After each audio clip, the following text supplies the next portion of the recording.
오늘도 주 안에서 잘 보내셨습니까? 네. 목소리를 두 배로 힘을 내셔서 기쁨이 두 배 되도록 오늘도 주 안에서 잘 보내셨습니까? 예, 감사합니다. 그런 동요가 있죠. 동그라미 그리려다 무심코 그린 얼굴. 제가 노래를 잘한다면 더 이렇게 불러볼 텐데 가사만 말씀드렸습니다. 그려지지 않습니까? 누군가가 동그라미를 그리려다가 아마 모래 위에다 그리려 했겠죠. 땅 위에 동그라미 그리려다가 무심코 우연히 갑자기 그리운 얼굴이 떠올라서 눈, 코, 입을 그려보는 그런 아름다운 순수함이 있는 동요입니다.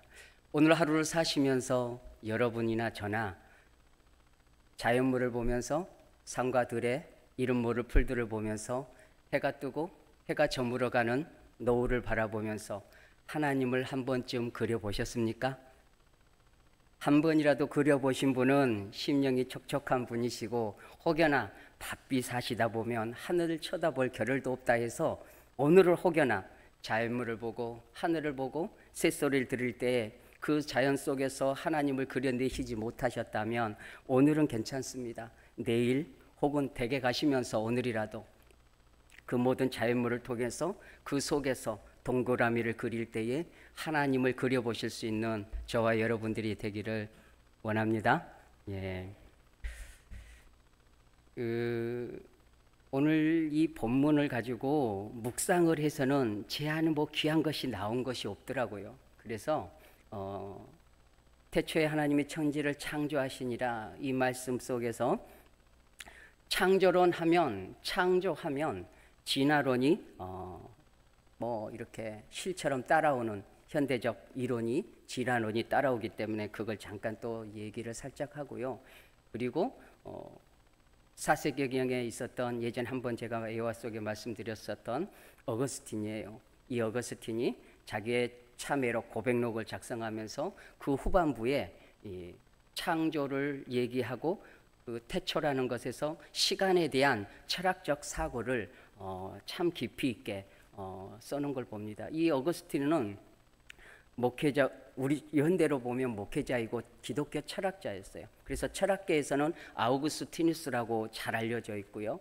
서울대학교에서도 몇 번째 갈 만한 그 도서 목록에 있을 만큼 이 고백록이 대단한 일반인들에게도 읽혀지는 고전입니다. 우리 이 어거스틴이 철학적 사고하고 묵상하고 하나님과의 관계 속에서 그가 간절히 기도하면서 어떻게 성경적 철학적 기독교 철학을 세워갔는지를 한번 같이 그런 글을 바로바로 읽어가면서 좀 정리해 보고자 합니다. 요즘 현대차에 제네시스가 있어요. 그래서 제네시스 원래는 이제 라틴어로 게네시스라 해가지고 영어로 제네시스라 그래서 기원, 시작, 창조란 뜻이 있어요. 그래서 제네시스 차를 딱 보면 참 대단한 이름을 졌다 그런 생각을 해봅니다. 우주의 기원, 창조 참 인류가 시작되고 지금까지 이어오면서 사람들에게 늘 궁금증이 있고 철학하게 하고 학문적으로 올라갈수록 이 궁금증은 가지고 있는 숙제입니다. 우주의 기원은 어디서부터 왔을까? 어디서부터 시작됐을까? 우리는 당연히 이 말씀을 근거해서 오늘 분명히 명시하지 않습니까? 태초에 하나님이 천지를 창조하시니라. 한자 한자 한글로 16자예요. 단어로 보면 불과 4단어로 우리 한국 태초, 하나님, 천지, 창조 이 4단어로 하나님의 장엄한 우주 만물을 창조하심을 드러내고 있습니다. 또 한 부류는 창조론뿐만 아니라 이 진화론이 찰스 다윈이라는 사람이 1859년에 종의 기원이라는 책을 썼어요. 물론 이 창조론을 설교하면서 여러분 지금 이 시간에 앉아 있는 분들은 찰스 할아버지가 온들 다윈의 고조부가 온들 여러분들은 별 흔들림이 없어요. 그렇죠? 진화론을 믿지도 않을 뿐더러 뭔 얘기해도 다 흘러갈 거예요. 안타까운 것은 요즘의 젊은 아이들 다 진화론을 배워요. 믿는 아이들도 그걸 배우고 믿지 않는 아이들을 또 그걸 배우고 우리 개신교 외에는 믿지 않는 사람들은 무신론자를 비롯해서 모두가 다 이 진화론은 바탕 속에서 학문을 배우고 또 세상을 이해하는 점이 있다는 겁니다. 그래서 뭐 어찌됐건 여기 있는 계신 분들은 진화를 아예 생각도 안 했겠지만 본문상 이런 걸 이해하시고 조금은 이해하시면서 오늘 같이 갔으면 좋겠습니다. 그래서 이 찰스 다윈이 종의 기원이라는 통해서 결국은 그가 말하고자 한 것은 뭐냐면 결국은 모든 종들의 부모 공통점은 하나다. 그래서 자연적 선택, 뭐 어려운 표현은 저도 못합니다만은 결국은 환경을 통해서 자연적으로 어떠한 누군가의 개입이 없이 스스로 양육강식의 환경에 적응해 가면서 진화하고 발달하고 퇴화할 건 퇴화하고 발달될 건 발달되고 한마디로 쉽게 바다의 고래가 새가 된다는 거죠. 한 단적인 예를 들자면 그리고 다 알다시피 원숭이로 인해서 인간의 조상이 원숭이라는 그런 진화론적 얘기를 해갑니다. 그런데 이제 그 진화론은 그렇다 치고 그 진화론을 지나서 그에게 그 진화론에 영향을 받은 사람이 있어요. 그게 골턴이라는 사람인데 그 골턴이 얘기한 우생학이라는 게 있어요. 우생학. 그러니까 좋은 종자는 잘 융성하고 퇴보되고 그릇되고 찌그러진 씨앗들은 퇴보시키자, 삭제하자 이런 의미예요. 그래서 그것을 종자뿐만 아니라 인류에게 사람에게도 적용한 거예요. 우리가 사진 한 장 보면 이런 가슴 아픈 역사가 있습니다. PPT 하나를 보시면 이게 있어요. 자, 홀로코스트라는 여러분 잘 아시다시피 유대인들이에요. 독일 나치주의 아돌프 히틀러가 유대인들을 600만 명을 학살시켰어요. 근데 우리가 이 600명에게 집중하는데 전체는 1100만이라는 거예요. 집시들, 장애인들, 정치범들. 그래서 1100만 명이라는 데는 사람들을 학살, 가스실로 가거나 총살을 해서 죽였단 말이죠. 우리 대한민국의 인구의 5분의 1이 그 2, 3년 안에 그렇게 살상이 됐다는 겁니다. 왜 이런 일이 있었을까?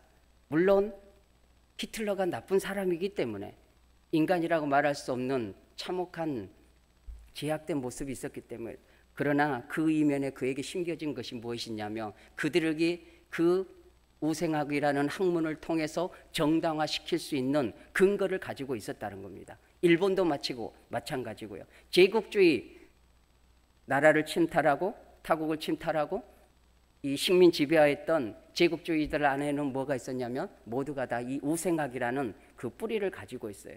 그래서 좋은 종자는 살아남는다. 자신들은 좋은 종자니까 살려야 되고 좀 나태되고 장애인이나 정치범이나 유대인과 같은 자기가 싫어하는 종족들은 말살시키면 퇴보될 것이다.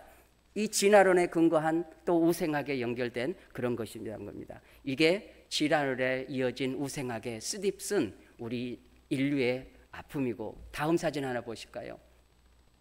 이거는 일제강점기 시대 때 일본 도쿄와 또 오사카에 있었던 동물원 같은 그런 우리 속에 여러 일본인들이 생각했을 때 저급한 미개한 민족인들을 가둬놓고 전시를 시킨 거예요. 먼저는 1903년도에 조선인 두 여인을 우리 속에서 일본인들이 구경하게 만들었어요. 그거는 인종의 다양화를 알리기 위한 것이 아니라 자신들의 우월함을 천황이라는 헛된 미명하에 우월주의를 드러내기 위해서 우생학도 거기에 포함된 거죠. 우리는 우월한 종자다. 그러니 이들은 미개한 종자다. 그래서 조센쟁이라고 말하지 않습니까? 짓밟은 단어죠. 그 이후로 1907년 3월 때 도쿄 권업박람회에서 정확한 역사적 기록으로 두 남녀가 전시됐어요. 이름까지 그대로 역사에 기록됩니다. 양항원과 정명선이라는 여인이. 그래서 나중에 이제 이걸 유학생들이 알고 반발을 해서 결국 나중에는 그 우리에서 나왔다는 겁니다. 네, 됐습니다. 이게 뭐냐? 진화론을 영향을 받은 종의 기원에서 거기서 영향을 받은 골턴이 우생학이라는 학문적 이론을 가지고 그것이 학문으로만 멈추지 않고 누군가에게는 어떤 학살과 잔인한 인간을 학살하는데 정당성을 부여하는 학문이 된다는 겁니다. 그래서 일개에서 지금은 이게 거의 인용되지 않거나 인정받지 않습니다. 그러나 전쟁사에서 뼈아픈 인간의 아픈 역사가 있다라는 것을 이렇게 한번 좀 말씀을 드립니다. 자, 화면을 이제 지워주셔도 됩니다. 예. 태초에 하나님이 천지를 창조하시니라. 성경 전체 66권 중에 가장 먼저 첫 절로 태초에 하나님이 천지를 창조하시니라. 우리 대한민국 헌법이 116개로 됐다는 거예요. 116개. 그래서 대한민국 헌법 제1조 1항이 뭐냐면 대한민국은 민주공화국이다. 대한민국은 민주공화국이다. 이것이 대한민국을 구성하는 헌법의 근간입니다. 민주, 백성 민자의 주인 준자, 백성이 주인된 나라, 가장 중요한 헌법의 제1조 1항이 이것입니다. 그래서 요즘 사태에 대해서 이 헌법 1조 1항에 대해서도 인지하지 못하고 그런 아픔이 있는 거죠. 우리가 깨어 있어야 되는 거죠. 정치인들이 더 깨어 있어야 되는 거예요. 이 항은 대한민국의 모든 권력은 모든 주권은 국민에게 있고 모든 권력은 국민으로부터 나온다는 것이 헌법 제1조와 2항인 겁니다. 그래서 모든 헌법의 근간은 1조 1항과 2항에서 파생되어져서 나머지 116조 기타 여하 모든 규례들이 연결됩니다. 이처럼 창세기 1장 1절 태초에 하나님이 천지를 창조하신다라는 이 말씀이 선포되어졌을 때에 성경의 모든 근간이 이 1장 1절로부터 파생되어지고 연결된다는 겁니다. 짧은 16글자이지만 여기에 성경 전체가 녹아져 있는 용광로라고 할 수 있겠습니다. 그러나 이 무한한 용광로지만 참 거기서 캐내기란 것이 참으로 어렵습니다.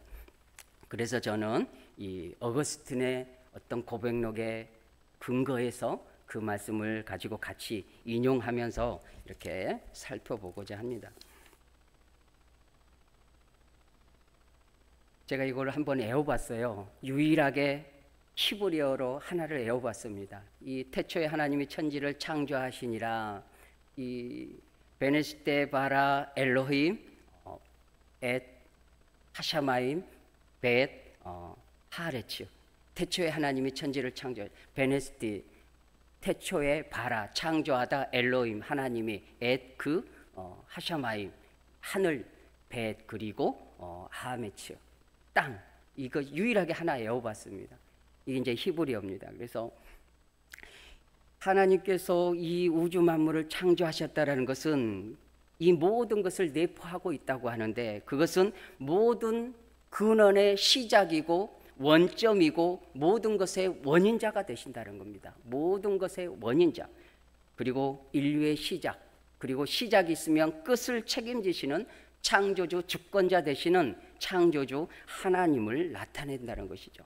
그래서 하나님께서 우주 만물의 조물주요 창조주시며 주권자이시다. 그 주권자로서 인류를 우주를 통치하시고 주관하시고 섭리하신다. 창조하셨을 뿐만 아니라 세밀하게 역사의 흐름 속에 간섭하시고 섭리하시고 하나님의 주권적 역사로 개입해 가신다. 어디만큼 개입하시느냐? 머리털까지 세신바 되시고 우리의 마음의 생각과 동기까지도 헤아리시면서까지 세밀하게 하나님의 주권적 역사를 이끌어 가신다. 그러나 강제적으로 기계적으로 우리 인생을 끌어가지 않고 인격적으로 우리를 설득해 가시면서 인생과 모든 우주의 역사를 이끌어 가신다. 우리는 조급하지만 하나님은 조급하지 않으시다는 거죠. 천년이 하루 같고 하루가 천년 같은 하나님의 이러한 시간의 개념이 없으시기 때문에 우리만 조급하죠. 이런 관점에서 하나님께서 오늘도 우주 만물뿐만 아니라 태양계뿐만 아니라 우리의 각자의 삶 속에서도 하나님이 통치하시고 주권자가 되시고 인도자가 되시고 섭리하시고 인도하신다. 오늘 동그라미를 그리려다 무심코 그린 얼굴 하나님을 생각하고 인지하고 그분께 영광을 돌리든지 돌리지 못했든지 상관없이 우리의 모든 주권자 되신 하나님께서 우리의 어떤 태도와 상관없이 하나님의 넓은 사랑 속에서 우리를 이끌어 가시고 섭리하시고 인도하시는 목자 되신 예수 그리스도 하나님 아버지 되심을 믿으시기 바랍니다. 물론 우리가 그분을 더 인정하고 동그라미를 그릴 때마다 하늘과 새와 바다의 산천을 볼 때마다 놀랍게 창조하신 하나님을 영화롭게 하고 영광을 돌린다면 얼마나 하나님이 우리를 보시면서 기뻐하시고 그러시겠습니까? 이 태초에 하나님이 천지를 창조하시니라, 이 말씀에 성경에 몇 군데 나와요. 대표적으로 제가 한 두 가지 말씀드리면 요한복음 1장 1절에도 태초에 말씀이 계시니라, 태초에 말씀이 계시니라. 그리고 요한복음 17장 5절에서도 아버지여 창세전에 내가 아버지와 함께 가졌던, 이 태초라는 의미가 있어요. 요한일서 1장에서도 태초부터 있는 생명의 말씀에 관하여. 그런데 이 같은 태초 창세전이라는 그 단어는 우리가 한글적으로는 같은 단어지만 약간의 차이가 있어요. 이 창세기 1장 1절에 태초의 이 태초는 시간이 시작된 점, 무에서 유로 창조된 시점, 이것을 태초로 창세기 1장 1절에서 말씀합니다. 그러나 요한복음 1장 1절과 요한복음 17장 5절과 요한일서 1장 1절에서 말하는 이 태초에는 것은 창조된 시점의 제네시스, 그 시점이 아니라 그 이전에 선지하셨던, 창조 이전에 선지하셨던, 영원 속에 있으셨던 그 예수 그리스도를 말씀한다는 겁니다. 그래서 한글로는 구분이 안 되지만 원어적으로 살펴보면 그러한 크나큰 차이가 있다는 겁니다. 그러므로 우리가 말씀 속에서 근거할 때에 무에서 유를 창조하시고, 창조주 하나님은, 삼위일체 하나님은 우주 만물이 생성되기 이전에 시간이 시작되는 그 시점 이전부터 영원히 선지하신, 먼저 계신, 살아계신 하나님, 스스로 존재하시는 여호와 하나님임을 말씀하고 선포하고 있다는 겁니다. 우리는 그 하나님을 믿고 그분을 예배하고 그분을 바라보고 살아가는 것입니다. 여기서 믿지 않는 사람들과 큰 차이가 있는 것이죠. 예. 이제 어거스틴을 제가 이제 오늘 얘기를 이후로는 많이 할 것입니다. 왜냐하면 이 본문 말씀에서 묵상하면서 이것저것 내세울 수도 있지만, 제가 예전에 어거스틴의 고백록을 읽으면서 그때는 뭐 그러려니 하고 읽었는데, 이 본문을 준비하면서 오늘 이 시간에 대한, 창조에 대한 부분을 다시 제가 읽어보면서 그때 더 이 감동이 느껴지지 않았던 부분이 있어서, 그냥 이것으로 가자. 제가 묵상해가지고 이것저것 몇 가지 던지는 것보다 지금으로부터 1600년 이전의 인물이에요. 나중에 나오겠지만 호스킨 그 지금으로 말하면 빅뱅 의론이라고 그래요. 제가 먼저 말씀을 드리면, 지금 현대 가장 천문학적으로 우주학적으로 앞서간 사람들이, 학자들이 얘기한 게 빅뱅 이론이고, 거기에 시간의 기원이라는 책이 최근에 발간됐어요. 그러나 어거스틴은 1600년 전에 시간에 대하여 하나님께 묻고 기도하고, 기독교적 철학 속에서 말씀에 근거해서 철학적 사고를 가지고 시간에 대해서 탐구하고, 태초에 하나님이 천지를 창조하신 그 시점에 대해서 고민하고, 그래서 역사에 기록되어지는, 남겨진 이 고백록의 후변편에 있다는 겁니다. 그래서 이것을 여러분에게 좀 더 같이 나누는 것이 이 시간이 오히려 의미가 있겠다, 그런 생각을 해봅니다. 그래서 여러분들이 놓치지 마시고, 지금 그대로 제가 몇 군데를 책에서 그대로 카피했어요. 그래서 제가 읽어드릴 때에 어거스틴이 저런 마음으로, 저러한 영성을 가지고, 저러한 진정성과 간절함을 가지고 이 철학적 사고를 했구나, 이런 생각을 해보시면 좋겠습니다. 먼저는 그 작은 소 제목이 있어요. 소 제목에 모세가 기록한 천지 창조설, 그리고 어거스틴이 그 다음에 뭐라고 기록하냐면 이렇게 기록한 거예요. 제가 조금 천천히 읽겠습니다. 태초에 하나님이 천지를 창조하시니라고 모세는 기록하였습니다. 나는 어떻게 하나님이 천지를 창조하셨는지를 알고자 합니다. 이것을 기록한 모세는 당신에게로 돌아가고 지금 내 눈앞에는 없습니다. 그러니까 이 어거스틴이 묵상하면서 태초에 하나님이 천지를 창조하신다, 태초라는 시점이 뭘까 고민하면서, 이 모세오경의 창세기를 기록했던 모세는 이미 역사 속에 사라지고 주님 파면에 떠나갔습니다. 내가 그에게 묻고 싶지만 그는 나에게 대답해 주지 않습니다. 그러나 하나님 모세에게 말씀하셨고 모세를 통해서 성령의 감동을 통해서 기록하게 하셨던 태초에 하나님이 천지를 창조하셨다는 이 장엄한 기록 속에 하나님 아버지 저는 깨닫기를 원합니다. 내게도 말씀하여 주십시오라고 간절히 기도하면서 이 고백록에 써지는 그 어거스틴의 마음이 읽혀지는 거예요. 만일 그가 내 눈앞에 있다면 나는 그를 붙들고 그 내막을 알려달라고 간청하고 그의 입에서 들려오는 말에 귀 기울일 것입니다. 나의 주님이시여 간절히 비옵나니 나의 죄를 사하여 주옵소서. 그리하여 당신께서 당신의 종인 모세에게 진실을 말하게 하는 은총을 베풀어 주셨듯이 이 진실이란 태초에 하나님이 천지를 창조하셨다라는 이 진실된 진리된 말씀을 기록한 모세에게 그렇게 하셨던 것처럼 내게도 은총을 베풀어 주셨듯이 나에게도 그 진실을 이해할 수 있는 은총을 내게 베풀어 주옵소서. 이렇게 태초라는 시간을 말씀 안에서 묵상하고 주님 앞에서 간절히 애타는 마음으로 애원하면서 기록해 가는 거예요. 고대 철학자들은 철학을 함에 있어서 자기의 논지를 얘기할 때에 스승과 제자가 논지를 했어요. 그래서 소크라테스나 아리스토텔레스나 이런 고대 철학자들은 스스로 자기의 책을 남기지 않아요. 예수님께서 스스로 자기 책을 마태, 마가, 누가, 요한복음을 남기시지 않았어요. 그의 제자들이 마태가, 요한이, 사도 바울이 서신을 책을 남긴 거죠. 그것처럼 고대 철학자들은 제자들과 대화하면서 갑론을박해 가면서 거기서 진리를 합리적이고 이성적이고 바람직하게 진리를 추구해 가는 거죠. 그러니까 어떻게 보면 이 어거스틴은 제자가 아닌 하나님과 여호와 하나님을 모셔놓고 그분을 스승으로 원저자이시기 때문에 원창조자되시기 때문에 누군가에게 들을 수 없잖아요. 그분을 모셔놓고 그분과 기도하면서 성령의 도우심을 받아서 이 창조에 대한 깨달음을 얻도록 하나님과 교제 속에서 그 글을 써갖고 묵상을 했다는 겁니다. 그래서 이 어거스틴이 참 영성이 그런 부분에 있어서 사고하는 데 있어서 진실함과 간절함을 가지고 이 역사 속에 기록을 남겨뒀다. 또 하나를 좀 살펴봅니다. 또 읽어봅니다.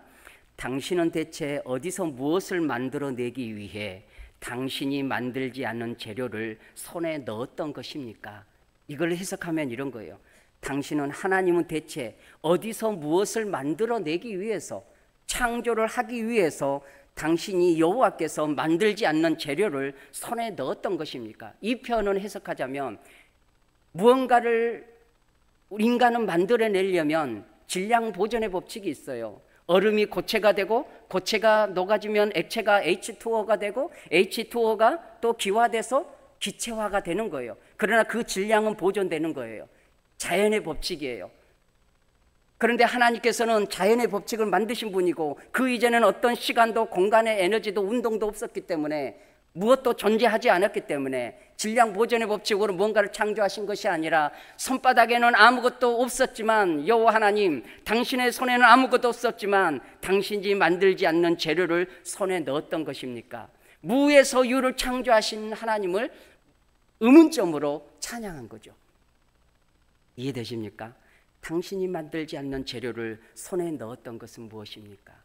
무에서 유를 창조하셨던 그 하나님, 무엇을 창조하시려고 무에서 유를 창조하셨습니까? 질문을 던져가면서 하나님께 물으면서 이 어거스틴이 철학해 간 거죠.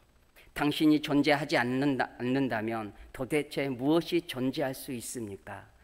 스스로 존재하신 그 하나님을 통해서만이 우주의 모든 것들이 존재할 수 있다. 그래서 하나님께서 제1의 존재의 근원자가 되시고 존재의 시작이다라는 것을 얘기하는 거죠. 그러므로 당신이 있으라 하심에 있었고 만물이 말씀으로 말미암아 지은 바 되었습니다. 결과적으로 말씀을 근거해서 창조주 하나님, 무에서 유를 창조하신 그 하나님을 표현한 것입니다. 자, 졸리신 분은 어깨 한번 하십시오. 자, 죄송합니다. 어깨 한번 피십시오. 자, 이야, 수업 귀찮다, 힘들다. 네. 어깨, 예, 감사해요. 이렇게 해주신 분께 감사해요.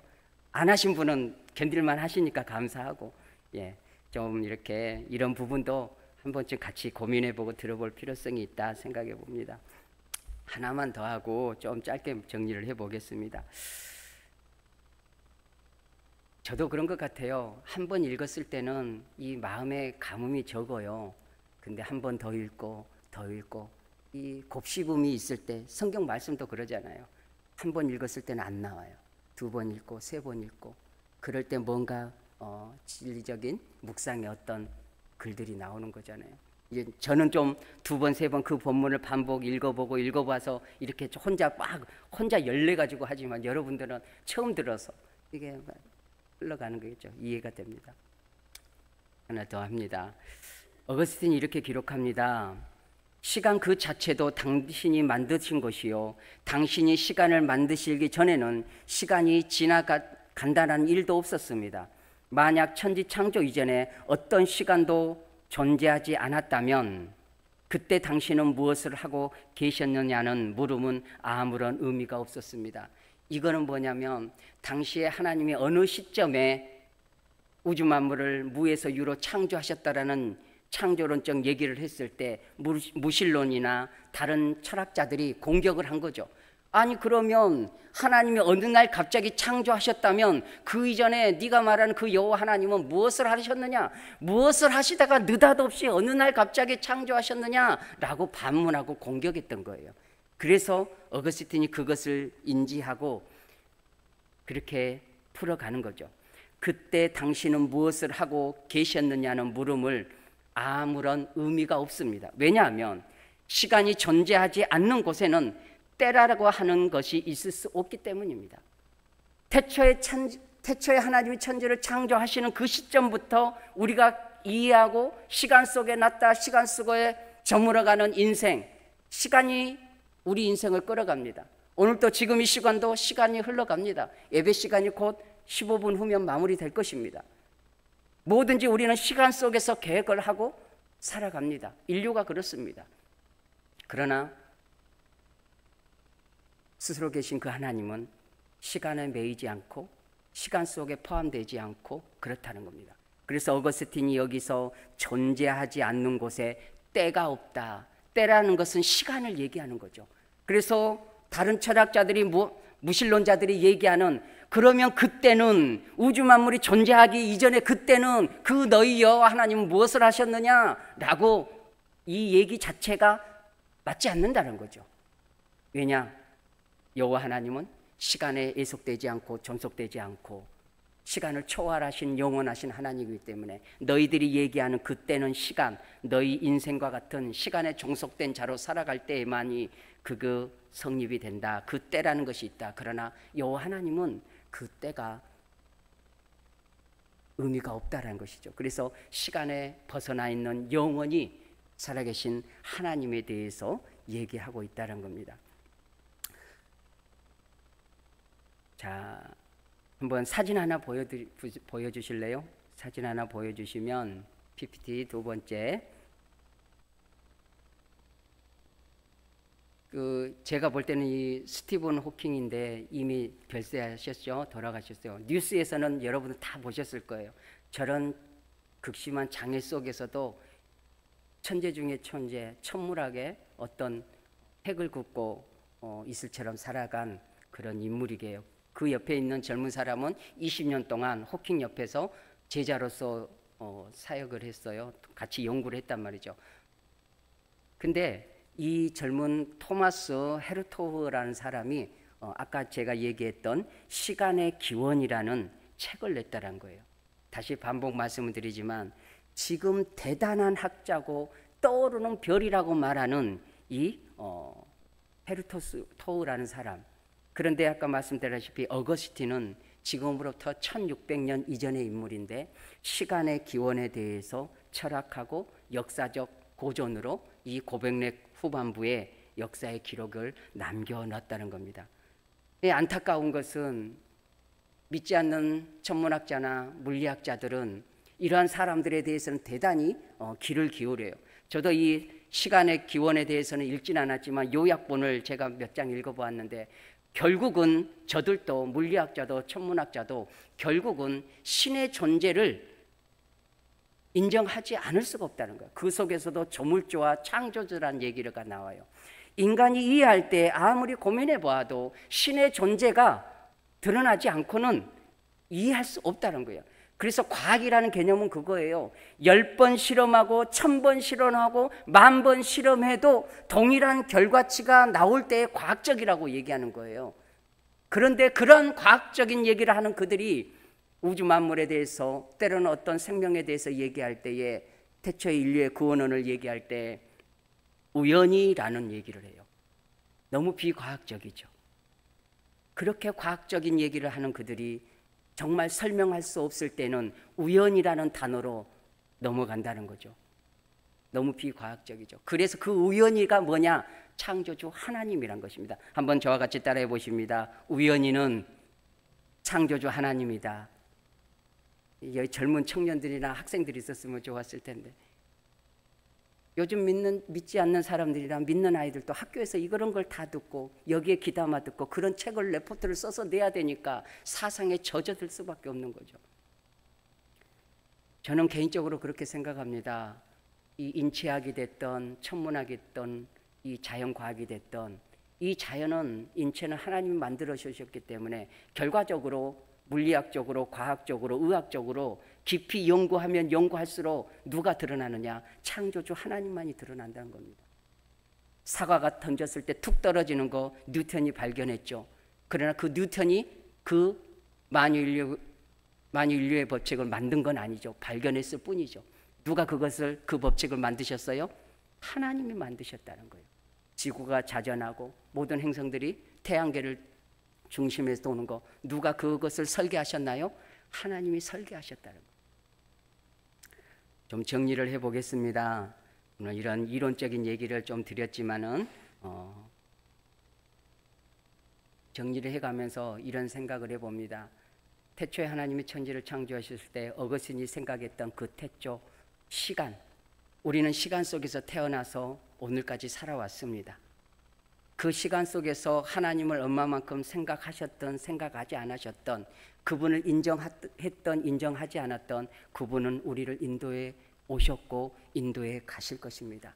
그 시간 속에 우리의 남겨진 시간 속에서 그분과 좀 더 친밀하게 동교바라미를 그릴 때마다 무심코 여호와 창조주 하나님을 그려볼 수 있기를, 새를 볼 때에 나무 하나를 볼 때에 이런 모를 내 발밑에 밟히는 풀 한 포기를 볼 때에 창조주 하나님을 그려볼 수 있는 그 마음이 있다면 얼마나 귀하겠습니까?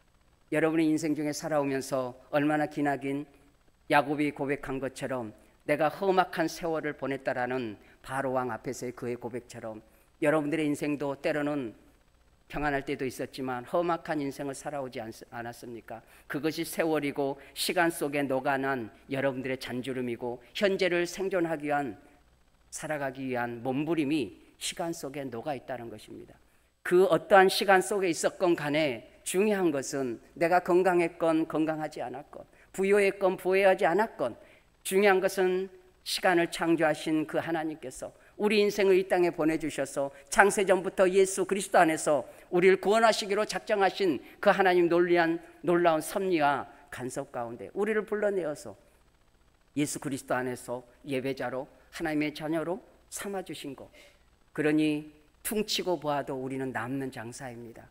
우리의 지난날의 삶이 고달팠다 할지라도, 때로는 장밋빛이었다 할지라도 그것이 자체가 우리의 모든 것을 대변한 것이 아니다는 겁니다. 중요한 것은 내 삶의 그림자보다 우리의 그림자 삶을 인도하셨던, 시간 속에 우리를 풀어놓으신 요한은 목자시셨던 그 하나님이 우리와 함께 하신다라는 것이 우리에게 복인 것입니다. 그러므로 남겨진 시간 속에 동그라미를 그리실 때마다 우주 만물을 창조하시고 시간 속에서 함께 하신 그 하나님을 어떤 형편 속에서도 그분과 함께 교제하고 묵상하고, 어거스틴이 여호와 하나님을 앙망하고 바라보았던 그 영성을 가지고 여러분도 인생의 시간 속에 그분을 그려볼 수 있는 창조주 하나님과 동행하는 우리가 되어지기를 주님의 이름으로 축원합니다. 기도하겠습니다. 우리 찬양하고 기도 잠깐 하고 마무리할까요? 찬양을 바로 하겠습니다. 주 하나님 지으신 모든 세계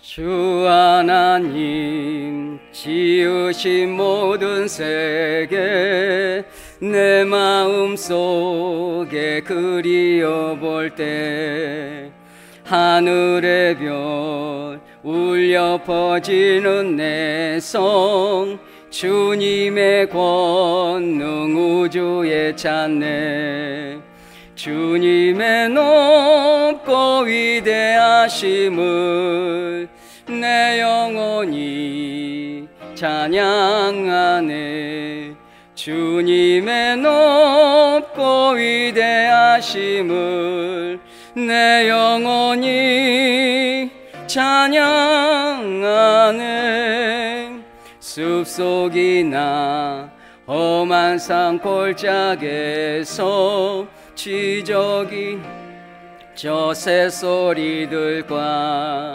고요하게 흐르는 시냇물은 주님의 솜씨 노래하도다 주님의 높고 위대하심을 내 영혼이 찬양하네 주님의 높고 위대하심을 내 영혼이